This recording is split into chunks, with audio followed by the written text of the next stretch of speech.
What's going on, everyone? It is Wednesday.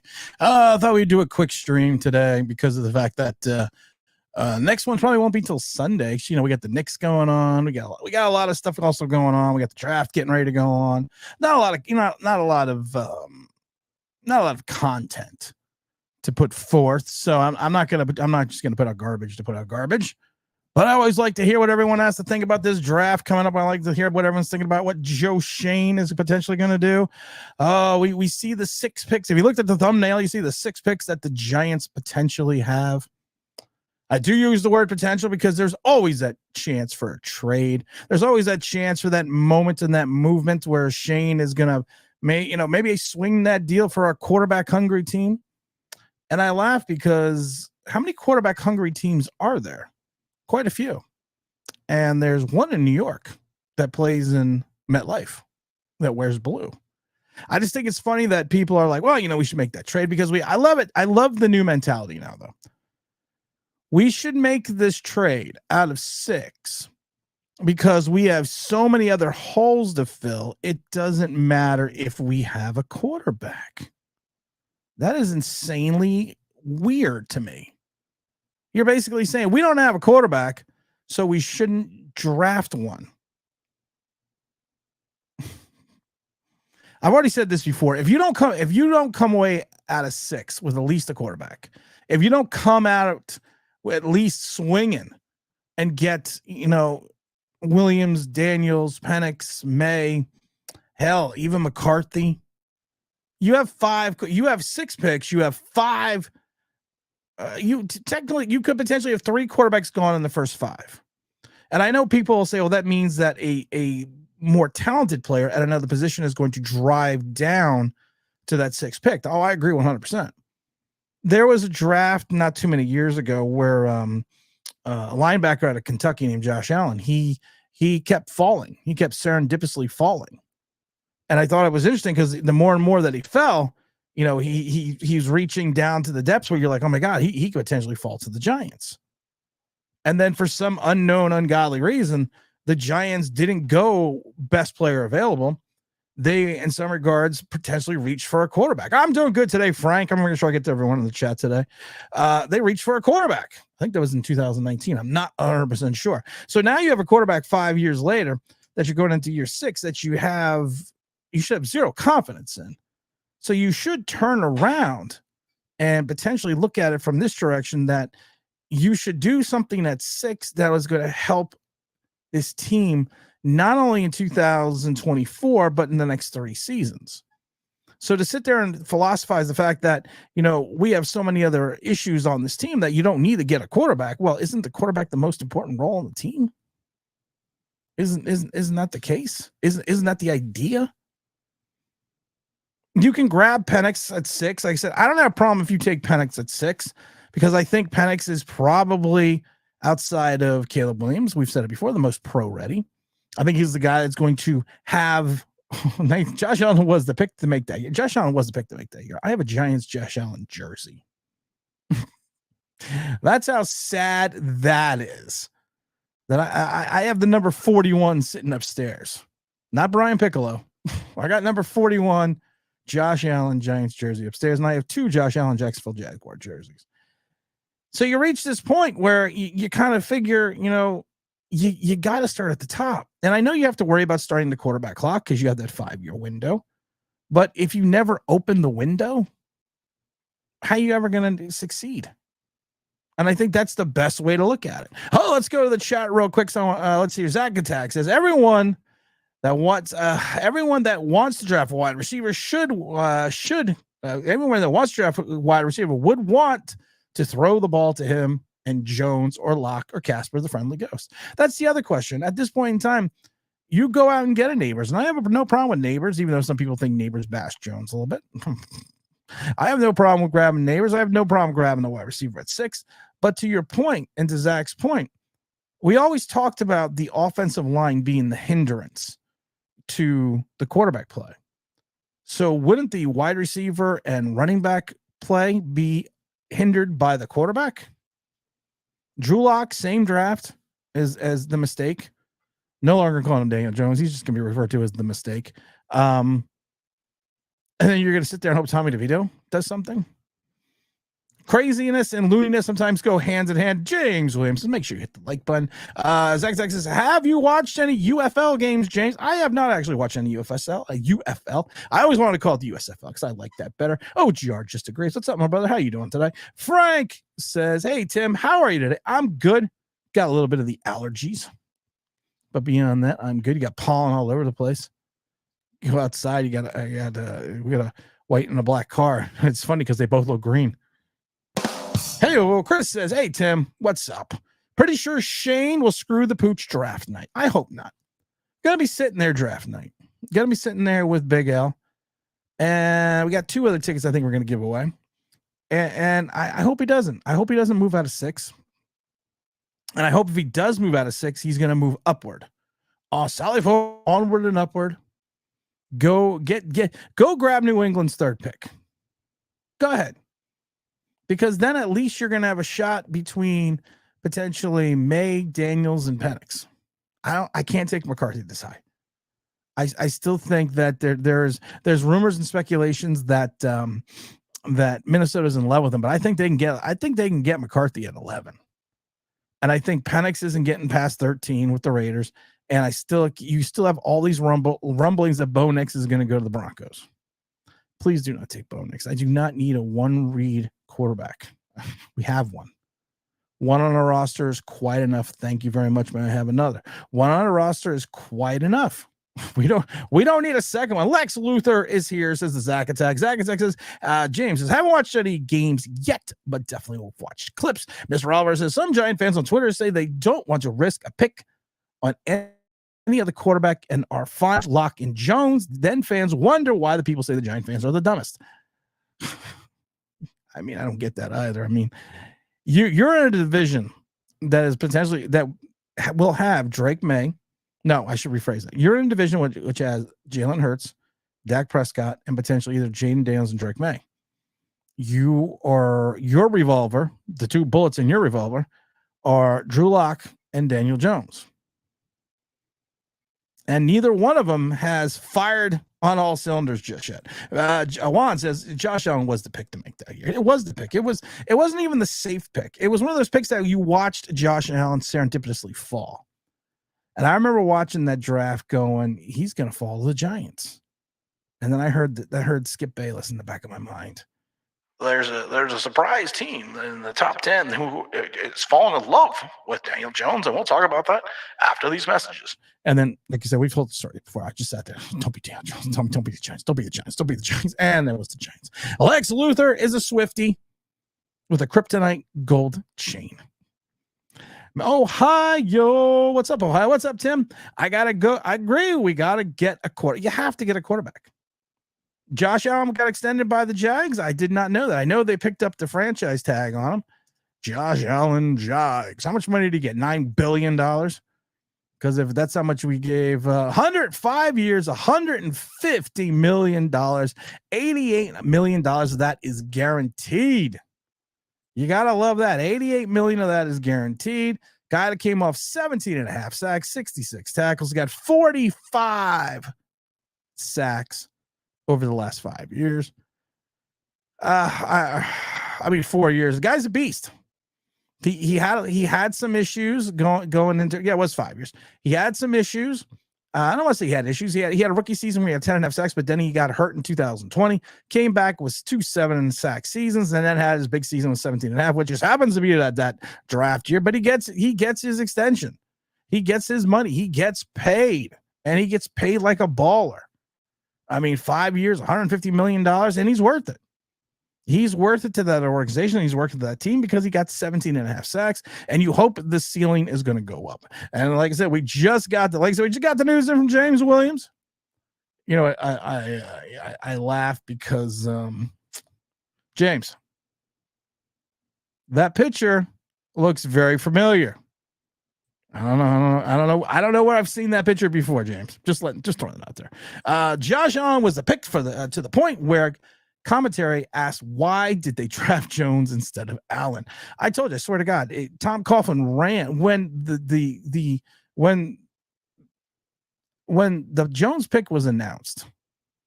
when the commissioner finished saying quarterback Duke, like I said, half a second later, Jacksonville's pick was in. They weren't even going to screw around. They're like, oh, here you go. Here you go. We'll take this. Timmy, wish Jones would retire like Andrew Luck. It would be nice. But if he's retiring vis-a-vis injury because of like Andrew Luck, yeah, then we're in a lot of trouble next year. Let's see. Are we calling DeVito Casper now? No, Casper is not. Casper is not Tommy DeVito. Casper, the friendly pass rusher, is Kayvon Thibodeau because he disappears for 6 games at a time and only gets a half a sack. But don't worry, we got a guy on the other line that's going to be just as good. Kevin says, it's good evening, Timmy. What's going on, Kevin? Juan says they needed a quarterback this year. You need a quarterback this year. You need a quarterback this year. As much as you want to procrastinate, you're like a 10-year-old who all you want to do is play your video games. And you have your homework sitting in front of you. So you procrastinate long enough and you hope that somehow that homework disappears. And it never does. So Daniel Jones is that homework we wish would disappear. And it never does. It just stays there. I can see it now. We're going into year 10 now with Daniel Jones. I know. I was just making a joke. I'm sorry, Chris. Oh, wait. Hold on. There you go, Chris. James says the only thing we're calling DeVito is Uber back to his mom's crib. You think you could afford a car? The Jags have agreed to a 5-year, $150 million deal with Josh Allen, which makes him the pass rusher one of the highest paid players on the position, $88 million guaranteed. Let's see. Eli and Drake hanging out makes me feel real good. Well, Eli hung out with Daniel Jones. Daniel Jones went to the Manning passing camp. Cutcliffe, of course, was Eli Manning's coach. Never felt good about that. Yeah. If half the fan base had their way, we would go offensive line with our first 2 picks. Hey, listen, you draft like 19 offensive linemen, sooner or later you got to hit on one. I mean, we did with Andrew Thomas. 19 more, and I think we're in number 11, so we have to draft like 8 more, and then maybe we hit again. You never know. Let's see here. I use your idea in I use your idea in other places about Giants. I sound smarter. I credit you as a source. Well, thank you. I don't still get how you don't have more subs. Our football channel's clowning around and got way more. I don't care. I don't care. You know, it's funny. You're not the Cowboy fan, are you? There's a Cowboy fan that was in here the other day. It was like, I use your shit all the time. It's like, I take what you say verbatim and I say it to Giant fans. And I'm like, ooh, that's really smart. I don't care. You want to know why? Because I don't sit there and I don't placate you guys like you're morons. I speak to you like you're adults and you know what you're eating and you know what it is. And so you don't need me to sit there and hold your hand. And I think that's the biggest issue because, you know, it's funny and just off topic. Well, not really off topic, but Scrabble came out a couple days ago. The board game Scrabble. They have a new edition. They have a Gen Z edition where you get the regular edition on one side and the Gen Z edition on the other side. There's no lie. And the Gen Z edition is much easier to play. There are basically most of the time no winners, and you could do it in teams, and they give you hints. They have hint cards. That's what we've come to in life. Gen Z is now not all, but there's a segment of Gen Z which is such they're just so beaten down, but I don't know what, that they can't even play Scrabble anymore. And I think that's in some ways, that's what some of the Giant fan base is. Mr. Sanders, what's going on? Howdy, Tim. Mr. McCormick, I haven't seen a mock draft with May going number 1 yet. Well, evidently, stay tuned soon. You never know. That might just happen. The Michigan Panthers kicker hit 64, 62, and 53, 3 for 3, and the Lions didn't want him. Leave him in Michigan.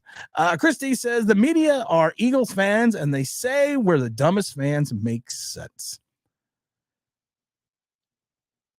Well, the Eagles are you. How many times did the Eagles go in the Super Bowl in the last 6 years? How many times have they made the playoffs? Eagle fans have a right to brag. Dallas fans have a right to brag. Hell, at one point in time, way to slip in that Burns. You like that one? You like that? Zach says, what's sad? I think the UFL will be much too much for Daniel Jones. Listen, I think Daniel Jones can play the UFL. I do think he can play that. James says, so Josh Allen basically got Danny Nichols' money, give or take a year. Yeah, you're right. If you want to look at it that way, Daniel Jones got 160 allegedly, because only 90 of it something was guaranteed. But yeah, well, no, Daniel Jones got more guaranteed money. Oh my God, you're right. You're right, James. I didn't think about that. I had to. You just know I had to. Knowing the Giants still hit on 1,000%. Juan says Giants need a bruising running back. I've said this before about the running back position. This draft is not is not full of what I would refer to as high level talent. But I do think this draft has a good amount of running backs that can contribute immediately. I think you've got some guys. I don't think there's many first rounders in reference to the running back position. I love Blake out of Michigan. I don't like the fact that he's only 5'8", 205. I think he's probably like a second round pick, but a guy did have almost 1,500 yards, 18 touchdowns. Last year at 2,200 yards. It was the year before that he had 1,800 yards. He had 27 touchdowns, I think, this year. Guy was a four-year player at Michigan. Kind of a bowling ball back. I like that. He's a tough back, can run between the tackles. He's got strength, he's got speed, he's got quickness. But again, I don't think he's more than a second round pick, but he's better than anyone we have. I like Benson out of Florida State. He's a bigger back at 6 feet, 220 something pounds, more of a downhill guy. Only 900 yards rushing, but he did have 14 touchdowns. And for a guy his size, can catch the ball out of the backfield. I think he only had 20 receptions last year, but like I said, I think he's the guy. Brooks out of Texas. Everyone was in love with Brooks for a while. 6 feet, 207 pounds. Another tough runner between the tackles. Another guy had like 25 receptions. He's another guy that you could probably grab in the second or third round. That could help a team immediately. I'm trying to think who else I like. I like Wright out of Tennessee. I think Wright is one of those guys, but barely cracked another smaller guy at 5'11", 210. Another guy that can probably catch the ball out of the backfield, give you more of that little bit of a third down option. Thank God hopefully we can get away from someone like Eric Gray. You know what? I've said it before. I like Bucky. I like Bucky Irvin out of Oregon. He's been consistent the last 2 seasons. Average, I think, 6 yards a carry or over 6 yards a carry the last couple of years. 56 catches. I know I forgot how many yards for like 200 yards. He's a guy that can run it between the tackles, even though he's a little slight a size at 5'9", 192. But he is a guy that's a tough inside runner, kind of a little Ahmad Bradshaw-esque. And like I said, he can catch the ball. And I think you probably grab him late third, early fourth. And you got Dylan Johnson out of Washington is another guy. Another guy is a little bit slightable at 5'11" to 215, but he's a guy that can run it between the tackles, a guy that has a little bit of the ability to catch the ball. One of the things I like at a lot of this class is you got a lot of guys that can actually catch the ball a little bit. You got Shipley out of Clemson. I think he had like 30-something receptions as well. So you got enough guys here that you could grab. It's almost like if you had like an additional second or third round pick, you could really score by grabbing, a wide receiver. You go quarterback, wide receiver, running back, but you just have to find a way to get another second pick in the second round. Brandon Jacobs say, "What's up, OG? What's going on, James Wayne?" Kevin says the reason more people don't listen to Tim is because he doesn't try to beer goggle the Giants. Yeah, that's the problem. I don't, but that's okay. It's all good. It's all good. I will say this though. Those that do not know, and I think this is something that people should look at. T-Brad, I was hoping T-Brad was going to be on because T-Brad's been swamped with work and he needs a little bit of a break. So that's another reason why I jumped on the mic today. I was going to see if he wanted to pop on for a few minutes, clear his head. But for those that do not know, MC Hammer was the Funky Headhunter. If you want to go and get a 90s rap album that's a little bit hardcore, go listen to the Funky Headhunter. I'm not joking. Zach says Gen Z is divided and the schools is coddling everyone. Mr. Roberts says the Giants draft going back to 2019 has been O-line. Stop freaking project O-lineman draft first day talent so you don't waste so much draft capital. We've said this a million times before. How many times have we said this, guys? You can't keep going off projected talent. And that's what the Giants do a lot. They go off projected talent. Well, Matt from Connecticut, who's no longer here. He's no longer in Connecticut either. He was a guy he's a guy out of, Connecticut. And I remember this draft. I kept telling people, Gettleman, snatched defeat out of the jaws of victory after those first two picks, after everything he'd done after that. And I got blasted for it. And I kept telling people 4 or 5 years before maybe he'll become a starter. Then there was guys available who could have contributed immediately, but we went with projected talent. And a lot of times our old buddy Joe Shane does the same thing. I like how people are like, Joe Shane's getting ready to bamboozle some people with that 6th overall pick. This is the same guy that traded up one spot for a corner that the team that thought was going to take a corner, they didn't take a corner. Chris says nonstop drafting offensive linemen, then putting them out of position. Well, that's just the way to do it. Makes more sense to do it that way. The draft is like 22 solid players, not world beaters. I think from your quarterback position, you have a good draft. You have a good value draft. I don't see this value draft next year. And the problem is I do think after the top 5, I think there's a drop.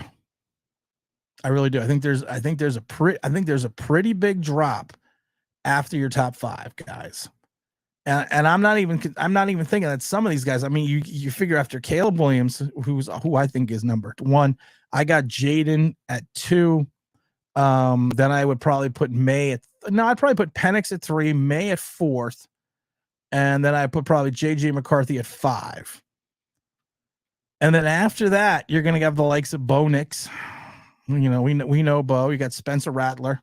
Please don't draft Spencer Rattler. You got Joe Milton, who we talked about. Joe Milton's actually moving up the charts. So some people are talking anywhere between the 3rd to a 5th rounder for him. You got Michael Pratt out of Tulane. I still think he's going to go around to 6. You got Sam Hartman. If Sam Hartman gets taken in the 7th round, I'll be extremely I would be shocked. I'd be extremely surprised. I'd be stunned. That's how stunned I am. Then you have the likes of like Travis Jordan, and you got Tua's brother, but there's that big drop off after the 5th pick. And I think even with that 5th quarterback position in reference to McCarthy, I still think there's a big drop off between 4 and 5. So, but I think there's a bigger cliff between 5 and 6. And the funny thing is the cliff or the divide gets greater in 2025. Where even if you get, let's say, the 1st pick or the 2nd pick, is there really a quarterback right now that we see in the 2025 draft that you're like, yeah, that's the guy. That's a standout guy. You want to talk about Sanders' kid, but we don't know yet. Want to talk about the kid out of Texas? We don't know yet. But is there that pick? Is there something there? Is there a there? I don't know. Zach said, I thought you mentioned Gen Z slang, not this participation trophy nonsense. Chris says, in my opinion, Shane rides or dies on this draft if his players from previous ones don't develop this year. His guys have to develop. Year 1 and 2 has to develop this year. Evan Neal has got to develop. Kayvon Thibodeau has got to develop. Deonte Banks has to stay in that development cycle and not go back in 2024. He can't regress. And to your point, Shane's trades and his free agents haven't looked that great. And some of the things he does, you have to question and shake your head a little bit. So yeah, this is a ride or die draft. It really is. If he flames out and his other 2 drafts don't progress, or if Kayvon takes a step back, or Evan Neal becomes a guard, it's not going to look good. The Giants just signed an undrafted young running back. I think that with Singletary and running back by committee, we should know the kid played at Columbia, had like 36 carries at South Carolina. He's like 4'7", 82 pounds. I don't think he's that small, but he's known for his speed. That's what he's known. We now have a running back room of 5'7" running backs who are known for speed, to have speed outside of Eric Gray. Can we just get a back that can, like, I don't know, run between the tackles? I know it's a crazy concept, but I'm just going to kind of throw that out there. I agree with the Giants trading up, but don't trade the second. There's a lot of wide receivers in the second round. Yeah, it's almost like I said, I almost wish we had like an extra second round pick. That'd be so cool because then we can get a wide receiver and you could have gotten a quarterback, wide receiver, and running back. Fixed everything. No, don't worry, we got Brian Burns. We got Kayvon Thibodeau 2.0. We also signed Boykins. Yeah, I saw that. I saw those videos coming across the screen. I'm like, okay, we're not doing anything on him. We're not that I don't like Miles, but we're just not doing anything. Big C says, hit the thumbs up. Mr. Arrow, I really like Wright, but his lack of shiftiness concerns me. Yeah, but we're talking a guy, though, that we're going to take in the later rounds. Yeah, and I agree. I actually agree with you on that. But with Wright, I think he's one of those guys. Like I said, we're not going to take him, high. At least I don't think we would, and I don't think he's going to go very high. I mean, I shouldn't say. I mean, I think he will go like third or fourth round. I think he's, I think he's a guy that, like I said, I think he could be a bell cow back. But again, he's a little undersized at 5'7", 210. But like I said, if we grabbed him in like the fourth or fifth round, I'm okay with that. Mr. Roberts says, it's annoying that the entire 2022 class was injured for most of the rookie years, so Giants basically need this extra year to evaluate what they drafted, even though right now they look all like me. That's well summed up. Zach says, did you know Rob loved Kevin White a couple of years ago? But no, I did not know Rob liked Kevin White. Chilling and listening and laughing and smiling. It's another Pleasant Valley Sunday here in status symbol land. Stop trying to take over the world, Lex Luthor. We all know it's what you're trying to do. Let's see here. My dream top 5 picks would be Caleb. Okay, one of the twos. And let's see. Yeah, Marvin Harrison, Neighbors. Yeah, I can see that. My dream pick would be Caleb if something happened.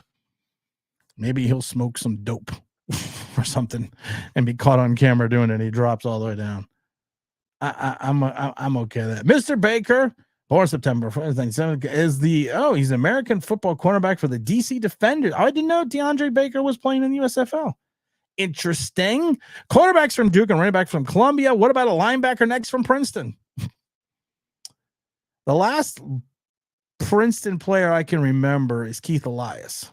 Number 20. Dean Cain, the original Superman from the Chronicles of Superman. Well, not the original Superman. The TV show Superman from Lois and Clark. He played at Princeton. Bobby Holly, not Buddy Holly. Bobby Holly, the quarterback who played at Washington. I think got a couple rings. Was over at Princeton. So yeah. Mr. Reese, what's up? Tim, I heard was streaming and I had to stop by. Bro is hating. Who are we hating? Who are we hating? All I have to say is this. An OGR can back me up. I stay out too late. I got nothing in my brain. I just shake it off. Let's see here. The Stoner is in the house. The Giants have so many holes, it's hard to see us winning more than 7 games next year. If we won 7 games, I'd be happy. I said last year if we won 7 games and showed a progression, I'd be happy. I don't know why I'm always told how negative I am. All I said is if the Giants win 7 games and progress and show a progression and show that you have talent that you drafted, that you cultivated is moving in the right direction. That's developing. That's what I want to see. That's all I want to see. And I kept saying that for 2 years. Then we go 7-2. Then the wheels fall off the bus. Then we only win 2 more games the rest of that season. And then we all know what happened last year. It was once again cap mismanagement, which put us in the situation where we had to get rid of, we had to get rid of, who? King of the almost sack. It was one of those things because we couldn't sign anyone because we didn't have any cap space. So we have to wait and just kind of see where we are going to go from here. But like I said, if we just progressed, if we just showed something a little bit better than we had, and I'm tired of being told to be patient because of the fact that we've been patient since 2011. We have been beyond patient. We've been patient through 5 years of Daniel Jones. You've reached a crescendo where you're just like, you can't be patient anymore. Sometimes you want to be impatient. Sometimes you want to look at this whole disaster and say, let's just do it better, or let's just do it different. R0B says, patience is the, what are you doing on R0B? What are you doing? Besides causing trouble, patience is always the way. Chris says, fellow Giant fans continues to be impatient and tell the coach and GM they are on the hot seat. Stupidity is no longer an excuse. Injuries are not an excuse. Need more time to develop, not an excuse. All right. How about that? There we go. I love it. Who's your favorite to break a Giant? Who is your favorite to break out this year on the Giants? Oh my God, that's really a good question. Who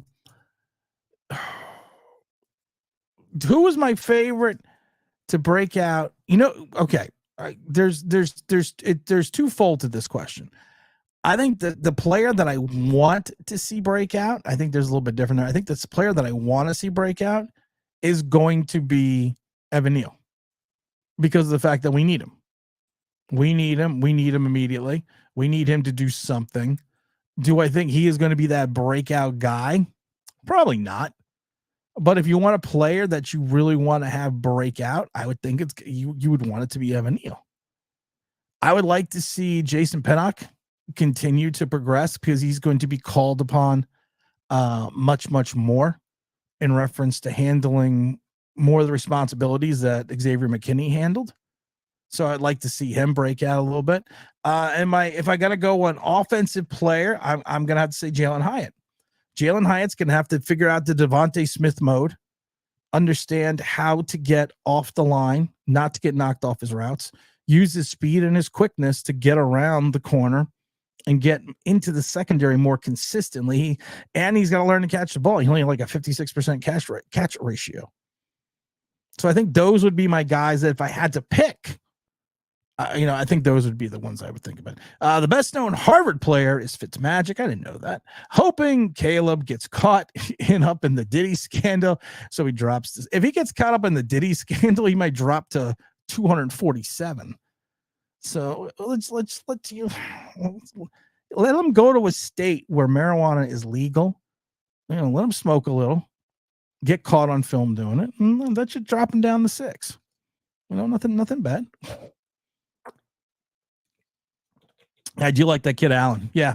6'2", 230 pounds. I feel like that's a running back we need for the Giants. I do like Allen. I actually forgot about him.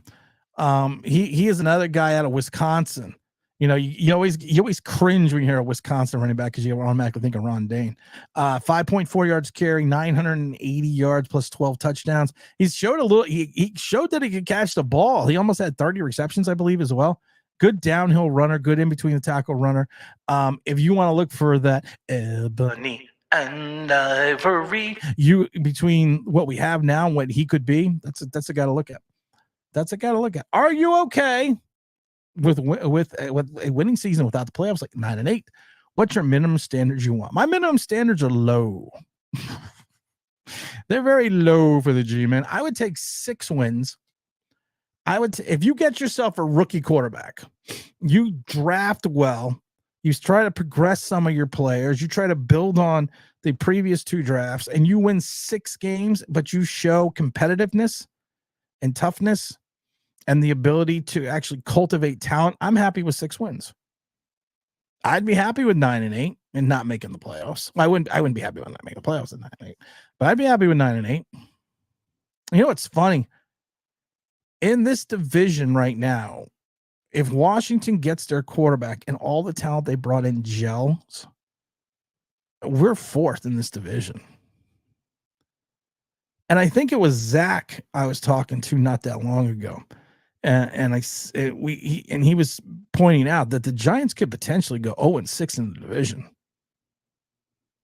So, I mean, as long as you're competitive, as long as you're doing what needs to be done, as long as you are progressing and bringing guys along and building something. Because last year I didn't see anything getting built. I saw just a lot of. I kept seeing like it felt like we were building the house, but I keep continuously replacing the foundation. We have all the wood. We have all the studs. That's what she said. We have all the accoutrements to build the frame of the house. But the problem is we keep rebuilding the foundation. And we keep bringing in new contractors, such as head coaches and general managers. Chris is sick of these phony coaches and GMs. I agree. Colin said, glad to make a stream live. I would be okay with 7 wins if we see progression and don't see Jones. You see progression, you don't see Jones, and you get me 6 wins, 7 wins. I'm good. If you're actually continuously developing a quarterback, and you know there's going to be some clunkers, you have to immediately go in with the thought process that you're going to put up some clunkers. I'm good with that. As long as we're showing something. Bruce says, if we don't get a quarterback this year, God forbid, I am watching Cam Ward. He just transferred to really, he did. Transfer to Miami? I did not know that. Interesting. Zach says, I predict the Giants have a bottom 5 pass defense and a low to mid run defense. Yeah, I don't think you're wrong. Gar0B says, I got my almost sack in there. We got the OGR says, there was a Princeton wideout drafted by the Bengals last year, I believe, but I can't remember. Zach Attack, find it. Patience is the key, Tim. Patience. That's a great name for a horse. Patience. If you don't want to have like a racehorse. If I'm having a racehorse, it's going to be named Patience. You know, a mile like around the 3rd furlong, it'll trip and have a neck injury and then tear its ACL. Ho-yo. We got a big salute to Rob. Rob is working on Logic's finest all the way from the German. He says, Giants start 4-0 under Dable. Since then, the Giants are now 500 with lucky wins. The Giants have shown or proven nothing. There's nothing to make me think positive. I'm honest, not blind. Well, that's a lot going on there, man. Hit that like button. If you don't hit the like button, we know what'll happen, James, if you don't hit the like button. And make sure you hit it, because I don't want the angry black man to come flying at you. Also known as James Williams. Oh, my goodness gracious. Great balls of fire. What's going on, James? What's going on? Everything's good. Ryan Fitzpatrick went to Harvard. Yes, he did. Doing to protect. What's up? It's hard to find someone that will break out in this team. It did take me a minute. I literally did have to think about it for a second. I'm like, oh my God, this is 11th grade math all over again. I got to think. Who the hell wants to do that? Injury blame game stops every teams goes through injuries. Teams are just built better. The problem is this: our depth pieces are probably, I should rephrase this. Another team's, the Eagles' depth pieces, in reference to talent, some of those guys are starters. And so that means that our depth pieces behind them are probably like 2 tiers below like a standard NFL teams. We got Isaiah McKenzie. So, that's prime example right there. We got Jalen Mills, prime example right there. Maybe, Isaiah McKenzie's maybe a punt returner, 6 wide receiver on a good team. Jalen Mills is maybe the 6th cornerback and a special teams player on a good team. We're going to rely on these guys to come in here and play pivotal roles. So I'm a little concerned about that.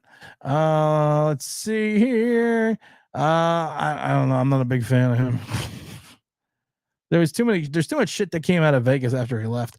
I want the rookie quarterback to break out this year. Would it be cool though if Penix or someone got drafted by the Giants? I think throws for like 4,000 yards and 28 touchdowns and 19 interceptions. And we actually have what we used to refer to as a vertical passing game. Wouldn't that be awesome? Same with Drake May. I keep watching the Drake May film because I keep wanting to find something that is annoying. And there's a lot of stuff in Drake May that's annoying. Because my initial reaction was, and everyone always says you should always go with your initial gut feeling, initial reaction. Initial reaction is he is a more athletic Daniel Jones with a stronger arm. And you look at the competition that he played, on North Carolina, and you saw the serendipitous drop off from 2022 to 2023. And you kind of look at it, but if you look at his physical attributes and kind of look outside his body of work, he's got all the talent. And I kind of, I'm going to say it again. Caleb Williams, Jaden Daniels, Michael Penix, Drake May, JJ McCarthy. You get one of those five. I'm happy. You come out of this draft with Spencer Rattler, Bo Nix, a Hartman, a Joe Milton. I'm not happy. And I've said it before. You see the drop from the top 5, 6. There is that big cliff between 5, 6, and 7. I think there's a cliff between 4 and 5. So we have to wait and just see what's going on. We have to. Any thoughts on Joe Milton? Oh, I got plenty of thoughts on Joe Milton. Where do you want me to start? Big athletic kid. Huge arm. If you want to look at a guy that has the physical attributes if you want to define, I need this in my quarterback, Joe Milton's got all the physical attributes. Zach pointed out that if you compare Joe Milton stats to A.R. Richardson stats, they're scary identical, both playing in the SEC. Except one, of course, got drafted in the first round, and one probably will go between rounds 5 and 7. He's a project pick. He is a guy that he's another one of these one-read guys. I thought he would show more after the Hendon Hooker, taking over for Hendon Hooker after Hooker had the injury, and he got his full season. Some people think he's not a very intelligent quarterback, and he likes to point out that he ran a pro-style offense at Michigan. Last time I checked, dude, you flamed out at Michigan. But like I said, I would take a flyer on him. I would. James says we need Caleb to get caught with some white powder, a girl from OnlyFans, and a bucket of Fireball, finger paint pile knowledge for him to drop. Just draft Theo Johnson from Penn State. We should also be known a tight end to you. Where are we going to take him, though? That's my question. Stoner says if the FO messes this draft up, the team is screwed for another 5 to 6 years. You're right. You're not wrong. If this team messes everything up again, you are going to continuously keep falling. That's what I'm saying. If you don't get your quarterback, if you don't fix something, if you don't fix what's broken, and this is the thing that kind of perplexes me a little bit. You have everyone that talks about the fact that you have to look at all the holes that this team has. I agree 100%. But you also have to look at what is broken on this team, and the quarterback position is broken. Not just figuratively, but it is also theoretically, not even theoretically. It is broken. The position is more than a need. It's a need of a fix. And that fix could be a quarterback at 6. Fix at 6. Penix. Christy says, how do you feel about giving up a 3rd round pick for a tight end that's finding himself after his first crap year? Would you, if you were, listen, I am the guy that, everyone says, like I said, I love going on Twitter because I always like to see how negative I am. I am the guy that will tell you this about Darren Waller. I thought Jones to Waller, first down. I laugh because I didn't like the Waller trade. I know, shocking. I didn't like trading for a 30-year-old tight end coming off 2 injury seasons. So it would have been 3 seasons removed and has hamstring issues and has a $10 million cap number. I didn't like it. Didn't like it. I understood why the Raiders did it. It had nothing to do with the wedding. It was just stupid for people. It's all of the wedding's fault. I've never seen a wedding get blamed for a guy getting traded, but that's okay. But now that he's here, did he put in 100% effort? I don't know. I can't tell you if he was injured. I can't tell you if he just didn't want to play. I can't tell you. But if your quarterback room was Daniel Jones, Tommy DeVito, and Tyrod Taylor. If you were Darren Waller, would you really be all fired up to be competitive for a team that you knew wasn't going anywhere? You left a bad Raider situation for a worse Giant situation. You really did. And you probably would have been better off with Antonio Pierce and everything that went down, but we didn't know that was going to happen. But him taking his time and determining what direction he should go because of the fact that he's waiting to see what the Giants do in the draft, I don't have a problem with that. I mean, he's holding almost $7 million in cap space hostage if he doesn't retire. But I don't have a problem with a player looking at a situation and saying, okay, let's see what happens I saw what you guys did in free agency. And this is how I know Giants free agency wasn't that stellar. Darren Waller saw what the Giants did in free agency and didn't say, okay, I'm coming back.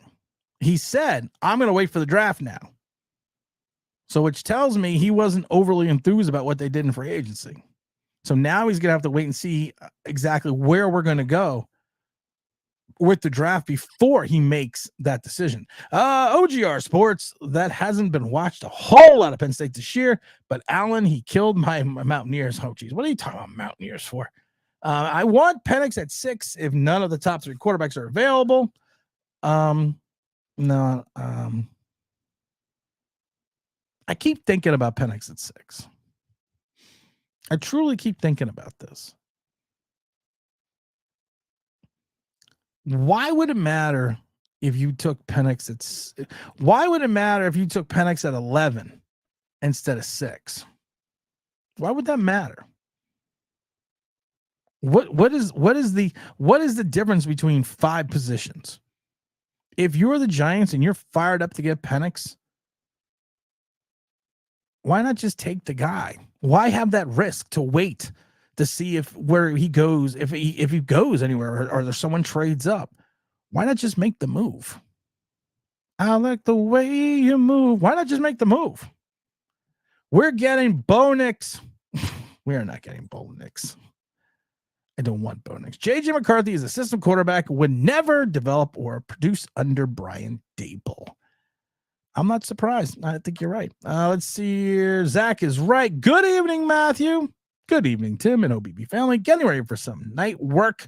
Wanted to pop in and say, what's up? That's even near your old. What's up, Matthew? How you doing, my brother? We paid Waller to be motivated, not for his pretty smile. You can come to work or go home. Yeah, but I mean, honestly, think about this for a minute, Chris. And I'm not defending Waller. I'm not defending him.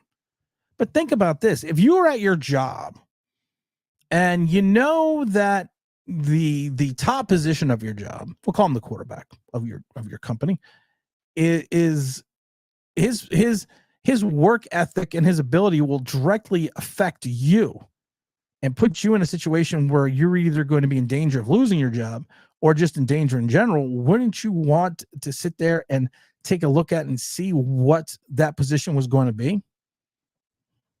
The Giants' way of saving money was eating Williams' dead cap money, overpaying for Jones, paying Thomas and Dex at the same time, bringing in a tight end whose money was a top 5 cap number, and signing Burns. I think a lot of people don't remember, and it's kind of interesting that you bring that up. The Giants incurred some dead cap space this year. It isn't like the Giants were unscathed in reference to the dead cap numbers that we have, are kind of interesting because you're like, well, we have almost $20 million in dead cap. You got 10 million, almost 11 million in Williams. You got another 3 in Adoree Jackson. You got another 2 in Robinson and $1.5 million in Glowinski, another $1.4 million in Tyrod Taylor. So you got almost 7.2% of your cap space tied up in dead cap space because of trades and other issues. Big 12 has 16 teams now. College smart. Matthew says, I really hope we don't screw up the draft. I'm just seeing Daniels or James. I'd rather get a better version of Jones or another injury risk in Penix. Said it before. There have been plenty of guys in college football that got hurt multitudes of times in college and never had a hangnail in the pros. You have guys that were stalwarts in college that played 100% of the snaps for 4 years and then got hurt. What's his name? Kajana Carter got hurt in preseason. Never became anything. So you don't know. Penix got the, the doctors are going to do their due diligence. Penix got a clear bill of health from a lot of teams. So why not? I can see Seattle trying to get Penix. LeVar says, Tim, I'm here. Let's talk. As always, Penix hasn't been injured in 2 years, but fans are using the injury history at Indiana to justify not drafting in the top 10, saying that's injury prone. Good point. Because then what do we say about Daniel Jones? What do we say about that then? Matthew says, James, what's up? My dude, I love your live commentary at the last couple streams. You're on point, my dude. Also referred to as James Williams, the Angry Black Man segment. Make sure you always stay tuned for that one. That's always a winner and a half. LeVar says, if DeAndre Baker comes back for the CB2 spot, oh God. How about Isaac Yiadom? Scared money don't make money. If Penix is there, he's worth the risk. I agree. Kajana Carter was, and Jerry Maguire, though, Big Tim, he was. So was Drew Brees and a couple other players. Oh, Danny boy, the pipes are calling. Where is James? James, what are you doing? James, I'm going to put it in the link. What some people say, put the needle on the record. I put the link in the chat. Because we have to see what James is up to, because there's always something exciting. I liked Isaac Yiadom. I actually kind of liked him. He was playing well, and when we got not well, but when he was playing better, he was playing more proficient. But at the end of the day, he's still Isaac Yiadom. He's a good cover corner. He's a good press corner. But I would say, I rephrase that. He's more above average. He's a more above average corner. Oh, Danny boy, the pipes are calling. I'm still shocked over this 5-year, $150 million for Josh Allen. I'm not shocked. I'm just trying to figure out Jacksonville's philosophy. I mean, you got sunshine. James, get in here, James. James, everyone's waiting for you. Let's see. The giant thing to do is a draft Bowers or an offensive lineman. No quarterback. Oh my God. I can't deal with that. It's funny. You can't take a tight end at 6. I said the same thing about Kyle Pitts years ago. I'm going to say the same thing again. Hawkinson was the only tight end that really, to me, I'm not going to say proved his position in reference to draft value, but draft value, tight end at 6 is not the way to go. Quarterback in the top 10. These are always my things. Quarterback, left tackle, CB1. And I'm trying to think. I think those would be my top. If I'm picking top 10 positional draft value, I'm going to go quarterback, cornerback, left tackle. Those are the guys I think that you take in the top 10. You can take a wide receiver as long as that wide receiver is going to be stellar, but you can't take a safety. For God's sakes, you can't take a corner. I mean, excuse me, you can't take a safety. I'm sorry. Can't take a tight end. Can't take a guard. Don't even think about drafting a guard in the top 10. You shouldn't take a running back in the top 10, but like I said, if you go those positions, you should be fine. Isaac Yiadom showed progression in that season. I was being sarcastic if you couldn't tell. Sarcastic. Warning, sarcasm. Warning, sarcasm. Of course I could tell. Pass rusher, says Danny. Pass rusher depends on the position. If you have like a Parsons, and people forget and I know Parsons had more of the there was more of an issue in reference to, I think, his personality, but there was no debate with him coming out of Penn State. He was a guy that was going to be, he was a guy that was going to have some giddy up and get to the quarterback, and he went 12. So you have to look at the fact that they saw that. Aaron Robinson is about to be the CB. Could he be CB4? Don't draft a punter. I'm down with that. Dan Campbell screwed the Lions out of a win by going for it on 4th down instead of kicking the field goal. Analytics is killing sports.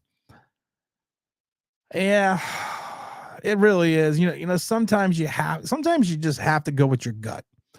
Back in the old days in baseball, general managers played hunches. You know, you always had the lefty, righty, lefty pitcher batter debate, we'll say. And at that point in time, you know, you always went by that. You know, you had a left-handed pitcher out there. The first thing you do is you throw out a left-handed hitter. The first thing you do is throw out a left-handed pitcher. You know, that's all gone out the window.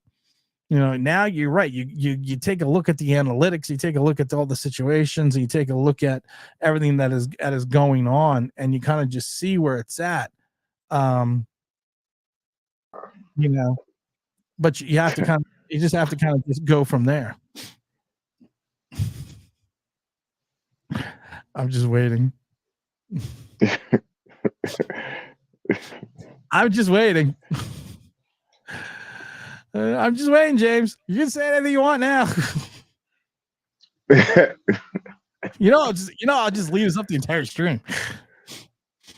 I'll just do the new voice. Yeah, it's me, James Williams. What up? Yeah. What's up? What up? Well, we got draft in I don't know how many days now. We got less than 14 days for the draft. The countdown is on. The projection. LeVar, I see you there, but I got to talk to James for a few minutes. I haven't had a chance to talk to James because he's like working all the time. Yeah, I'm like T-Brad working hard out there. I know. You know what? We were texting T-Brad. T-Brad disappeared. T-Brad, I literally thought T-Brad fell off the planet. So he said he was back around. So I said, you know what? I'll throw up a stream real quick and see if we can get T on. You know, give him a little break from everything that he's doing. He's still freaking working. He's still going that. He's in the grind, man. What up, chat? He's in the grind. We got the venerable James Williams, the one of the best guests that we've ever had on. I think. Oh, thank you, man. One of the best. I think one of the best segments that we had yesterday or last week was James Williams, the Angry Black Man segment. But I think that is more of a viral segment. That is just something that you can't just have happen. No. That's not no. Yes, that's not no ESPN, made for TV just to make some money. No. That has to hopefully we don't have that on draft night. Let's not hope for the ABS segment on ABS on we are hoping that everyone wants the Angry Black Man segment. But James cannot. It's like I said, it has to happen organically, guys. James, the clock is ticking. The clock is ticking. The Giants are getting closer to closer. Joe Shane came out the other day and said, we're not going to reach for a quarterback. There potentially could be higher quality players fall to us at 6 because there is a run at quarterback. Oh, does that bother you at all? There's a lot of smart people in this chat, on your channel. So I don't have to preface my comments. Luckily, I appreciate that, y'all. So what Tim just said, he said that Shane basically said, well, we're not going to reach for a quarterback, even though this is one of the more heavy quarterback, lace drafts, in years. So, but we're not going to reach for one. That's like saying we're going apple picking. We're going apple picking, guys. 'Cause that's basically what a draft is. We're going apple picking, and there's an abundance of apples this year, juicy, all kinds. This is juicy, right? But we're not gonna go out of our way to reach for one. It has to be right there in front of us, we very easily. We're not gonna trade up. We're not gonna go crazy. We're not gonna do anything smart or inventive. It just has to be right there. Okay. We'll see. So we're going apple picking. We're going apple picking. That's what the draft is. We're going apple picking. Yeah, we are. We're going. For those that do not know, April 25th, if you want to, come apple picking with us because that's Come on. We're going bobbing for apples. we're going bobbing for apples right now. I was talking about earlier in the stream, and I keep looking at the charts and I keep looking to see where there's a drop off. Yes, I do think this is a heavy quarterback laden draft, but I also think that you have at the top. You have Williams, and Daniels. I think those are your two top. Then I think there's more of there's a slight drop off, and then you have the likes of May and Penix. And then I think there's another drop off, and then you have the likes of McCarthy. And then I think after McCarthy, even though there's some guys out there, but there's a bigger drop off between McCarthy and the rest of the class. Would the Giants be crazy if they are sitting there, and let's just say, for the sake of all sakes, you're sitting there at 6, and let's just say Penix. Let's say Penix, May, and McCarthy are all sitting there at 6. Okay. Would the Giants be insane to say, you know what? Let's either trade out of this spot, or let's just not draft anyone, and let's not draft a guy. Let's not take a quarterback. Let's go. Because let's say Neighbors fell. Let's say Neighbors didn't end up and with the Chargers. Let's say he drops. Would the Giants be crazy to take a look at this and say, you know what, we're just not going to go quarterback? I'm not gonna lie. When you said that just now, I jumped. I felt the angry man coming when you said, Penix is sitting right here. Let's trade out of here. Let's trade down. Like I could almost feel the Giants doing something so stupid like that. But hopefully we don't do that. But I want to say real quick that we don't do that. But I mean, yeah. You gotta just to say real quick, if Penix didn't have the injury history, the order of these quarterbacks would be totally different. Oh, I agree. That's the only thing that's keeping Penix really from being the second quarterback taken, probably, because his arm talent is there, his accuracy, his deep ball throwing. He has years in. It's just the injuries. So, but with that being said, go ahead. But someone just mentioned that in the chat, and honestly, I didn't even think about it. His injuries were 2 years ago in Indiana. True. It's more than one. That's the kicker. But it's not like he's had the injury since the last 2 seasons. He has been he has been healthy. These last 2 years. He has. And something that we all know here, but I'll say for any new fans out there or new listeners that yes, everybody would love to have the greatest offensive line ever assembled. That would be amazing. But if your offensive line is not the best and you still have some young guys learning like a Neal, do you know what helps an offensive line? Well, a run game. A run game would help, but we let that guy get away. But you know what really helps? A quarterback that knows how to play the position, meaning gets rid of the ball on time. Can actually read the defense, can actually change plays at the line. Something we have not seen a lot of in the last 5 years, which is quite amazing when you think about quarterback play. But little things like that a quarterback is supposed to do, those things help an offensive line. So if you get a better quarterback, then the offensive line will look better. Some of these weapons, as my man Mike Lee, what up, Mike, just said, Papa Smurf might look a little better. Maybe Jalen Hyatt will actually use that speed. Speed. But we're not allowed to have that.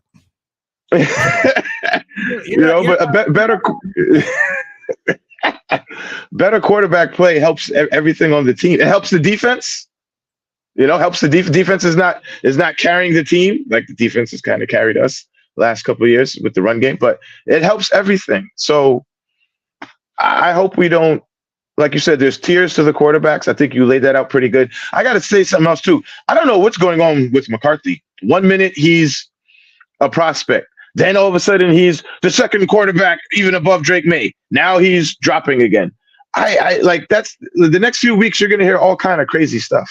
Well, what's funny? I was actually going to bring that up about McCarthy. I don't get it. And I'm glad you brought that up because I don't get it either. It's like all of a sudden, and don't tell T Brad's mailman, but it's all of a sudden it's like McCarthy is kind of just like falling off the planet a little bit again. And I don't know if it's the individual workouts. I don't know if it's I don't know what it is.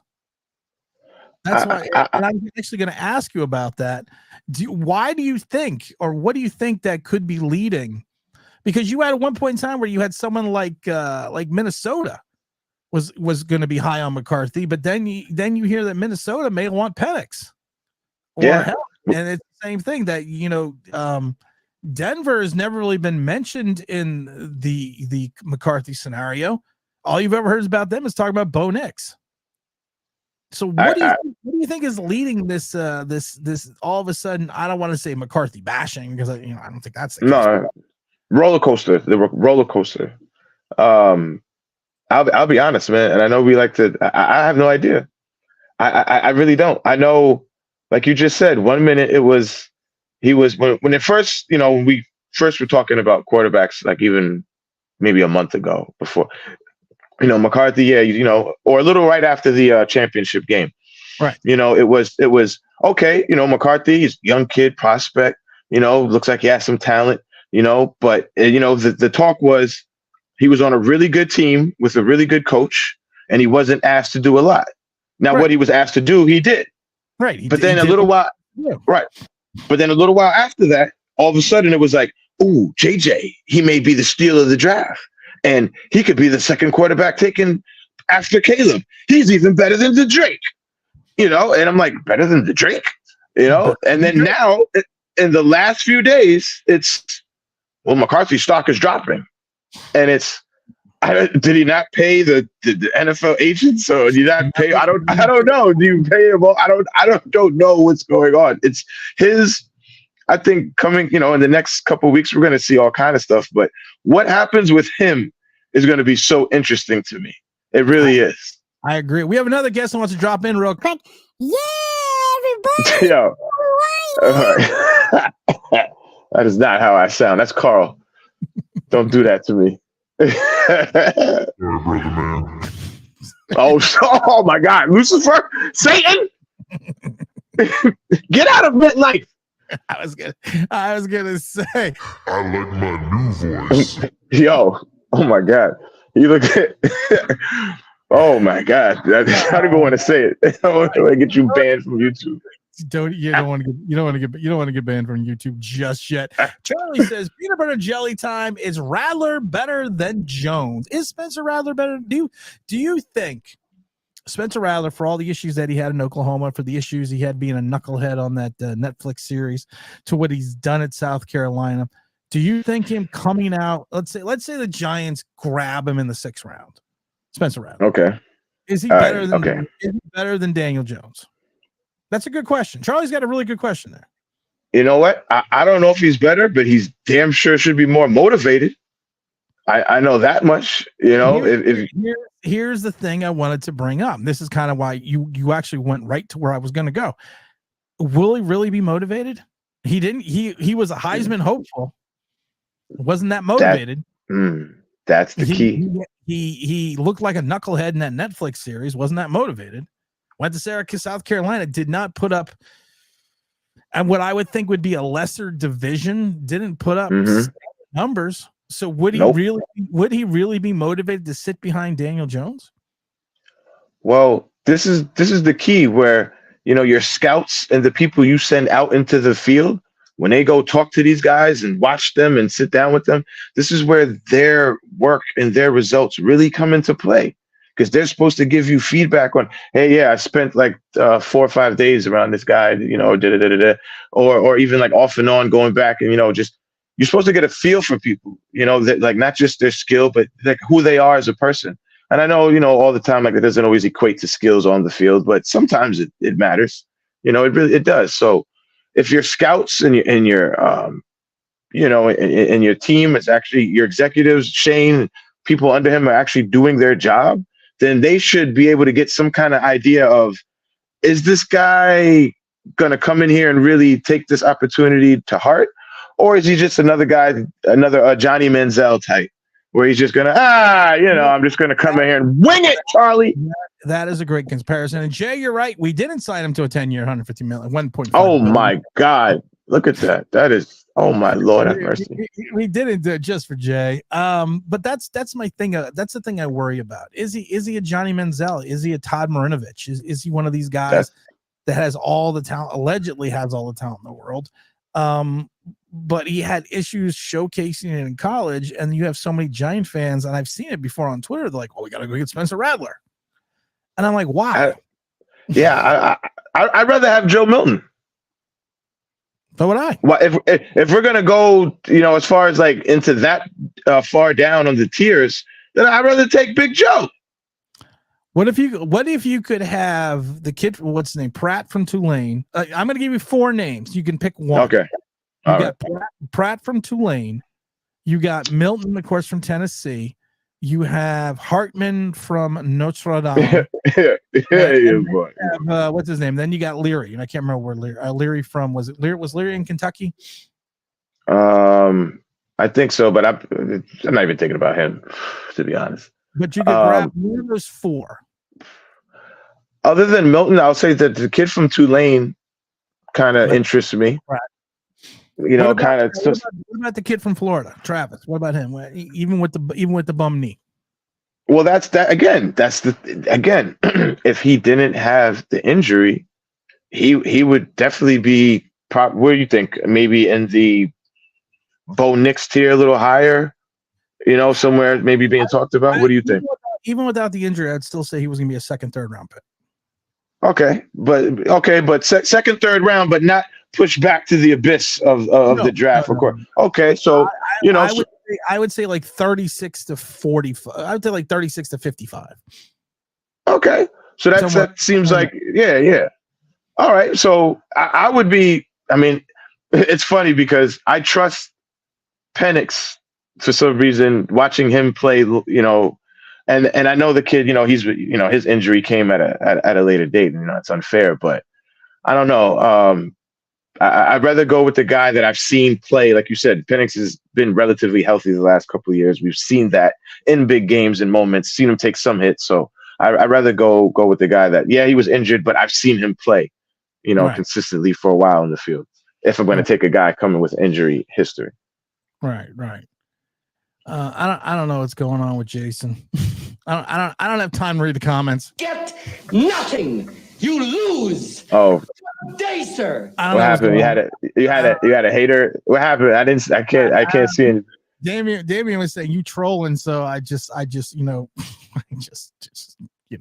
Oh, why? Oh, he wants us to take Joe Alt.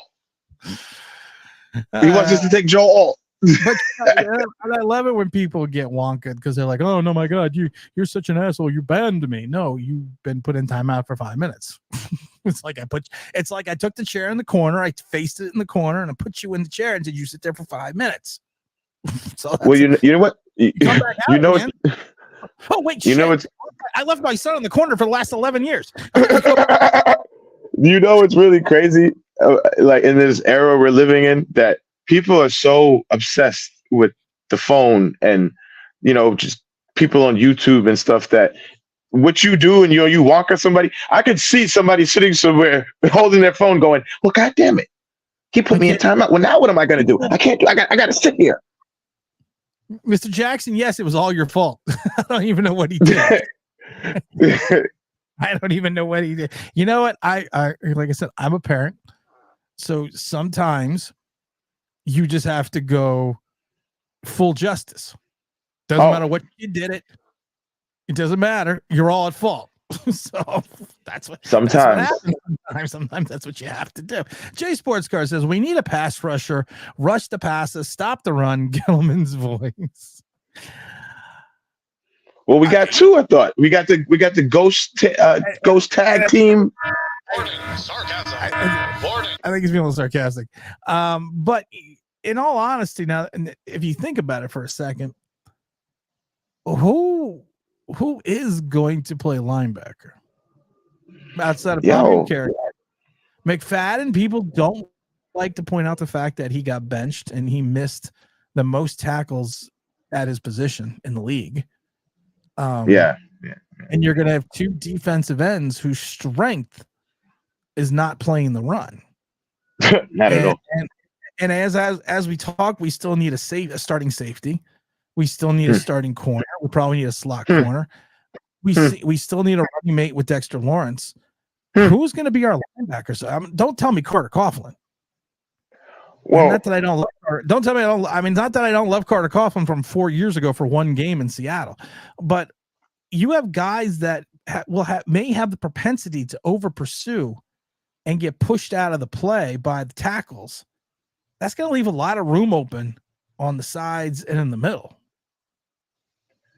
Well, to go back to something you brought up before, where you were talking about how, let's say teams are thinking in this draft, it's at least in the top 15, 20 picks, you're thinking it's going to be a quarterback, wide receiver. Like those are heavy, like offense. Like those are the positions I'm hearing, tackle, right? I don't hear anybody talking about linebacker, right? So, and I know there's not a lot of, like you said earlier, there's not a lot of heavy linebacking prospects coming out. But if, let's say in the first round, you mainly have quarterbacks, wide receivers, offensive line go. If we do the smart thing and we take Penix at 6 or quarterback, hopefully Penix at 6, right? And you come back in the second round, shouldn't there still be a high quality linebacker or defensive or somebody to help, in the defense, against the rush, or even a corner? Shouldn't there be a high quality player there at the second round? My thing Am I bugging? You have people that are saying, well, Kayvon Thibodeau and Brian Burns are going to be the linebackers. Well, no, they're going to be our defensive ends. Well, if you're going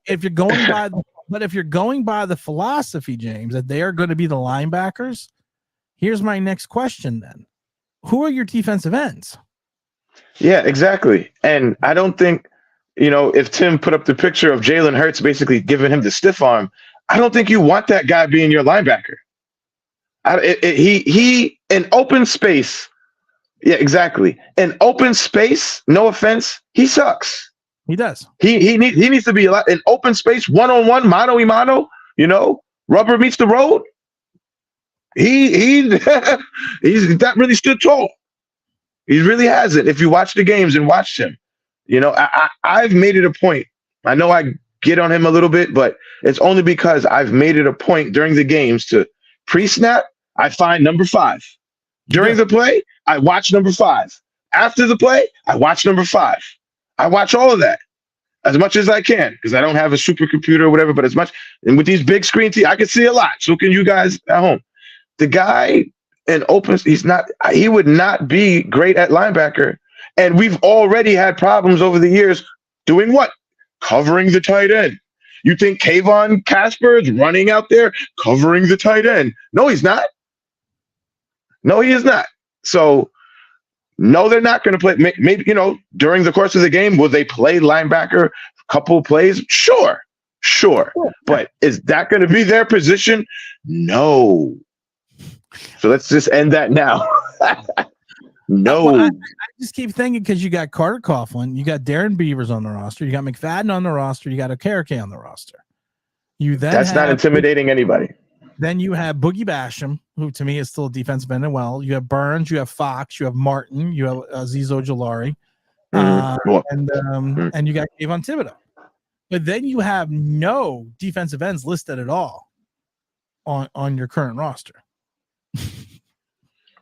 What are they like? That doesn't make that's weird. We've just forgotten about our linebacking position for over a decade anyway. We've not made it a position of concern. Position even going back to Jerry Reese. Yeah, and I like Jerry, but yes, he neglected it too. He did. Yes, definitely did. That's one thing. Yes, and I like in the 80s, that bread and butter. I don't know, of course, the 90s, early 2000s went more to defensive end. I get it. But the linebacker position is still very important on your football team. The captain of your defense, usually. Right. And usually linebacker. You know, and for us, I don't know why we haven't prioritized that more. We need to get back to that.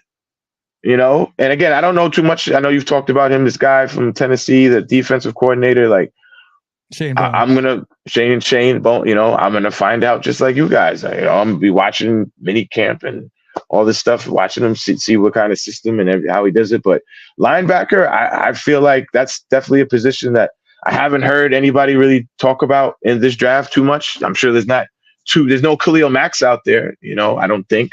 But again, that's why you have scouts, to find the diamonds in the rough, to find the guy that nobody's talking about. You know. That's what, you know, our scouts, that's another thing that's kind of been lacking. Like, we've missed on a lot of picks, and then a lot of other picks we've let go by.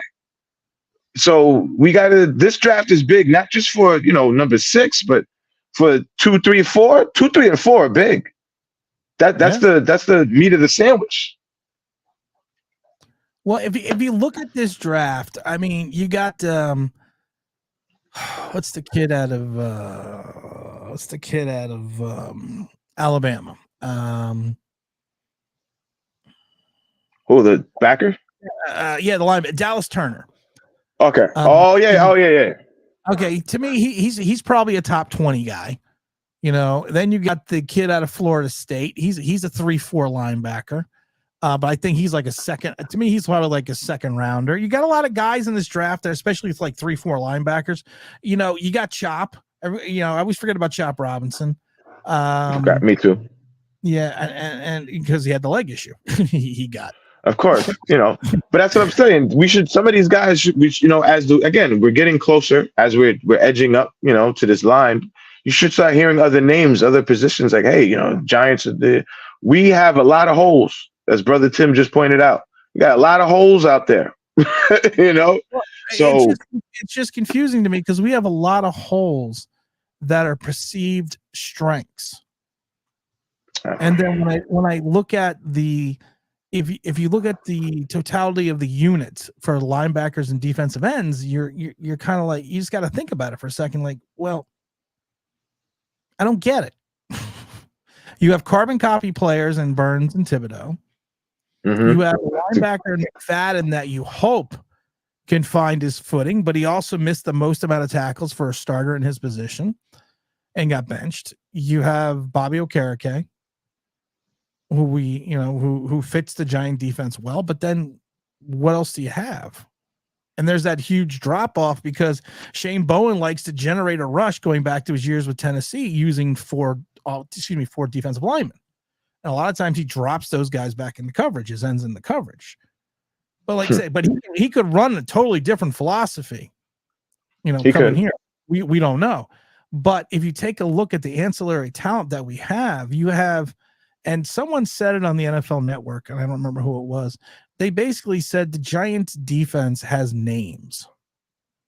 It doesn't mean they have good players. It means they have names. Oh, I like that. Know?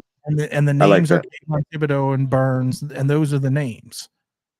And it's one of those things where you kind of look at it and like, well, yeah, if you break it down structurally and you sit there and you compare, if you compare our defensive ends and linebackers to the rest of the NFC East, we are probably either slightly above Washington in that last spot or slightly below them. Which is interesting because we just gave a guy $140-something million to come play with us. And we got to see what happens after the draft. You know, what moves we make and what moves they make. You know, like that, like everything we're talking about this is like, I don't even know what part of the dinner this is or the prep of the course, but this is like pre-draft, and then just moves are gonna happen in the draft. Then we're gonna do a whole nother evaluation after the draft and see what needs we addressed and what we didn't. You know, so it's next couple of weeks are going to be interesting. But you're right. I listen. I believe we're when all is said and done, and we're going into camp, we're going to be at the bottom talent wise in our division. We're already, like you said, we're already at the bottom now, and Washington is going to get a quarterback. Like, that's definite. We're sitting up here wondering. They're definitely going to get a quarterback. So that's going to, you know, elevate them a little bit You know, they have a McLaurin there. They have a couple pieces there. I know they, lost Sweat and Young, but after the draft, we'll see. But I firmly believe, based off what we have right now, and again, like you said, McKinney gone, Adoree, I still don't know what's going on with that. Our secondary is another big question mark. Banks can't cover everybody. We haven't even talked about the secondary yet, and we don't have time to talk about the secondary because. I know, but I'm just saying, like, everybody, like, we're all so, like I said on Sunday, it's just like, wide receiver. It's like, yes, we want to have the best Lamborghini ever, the engine, color, all this. Oh my God, with no wheels, going nowhere. Yeah, man. No wheels. I'm sorry. I'm old school. I just don't understand this. We don't have a quarterback. He can't even hit Jalen Hyatt. I don't know what all this, like, we got to get a wide receiver first. I don't know what that's going to do. Sorry. It's okay. It's okay, guys. But you know what? I'm gonna wrap it up tonight because it's I got a bunch of other stuff I got to do. But like I said, I just wanted to jump on the mic because I was hoping T Brad was gonna be able to swing on by to say hello since we haven't seen the T Brad in a while. Well, I thank everyone for coming in tonight. This is like I said, this was a kind of a last minute stream. And as always, we got the venerable James Williams coming in, dropping his knowledge to us here at Giant Straight Talk Pirate Online Big Blue LC. Want to thank everyone for coming in, dropping by, and as always, look out for those new videos. And you know what, guys, we are out of here.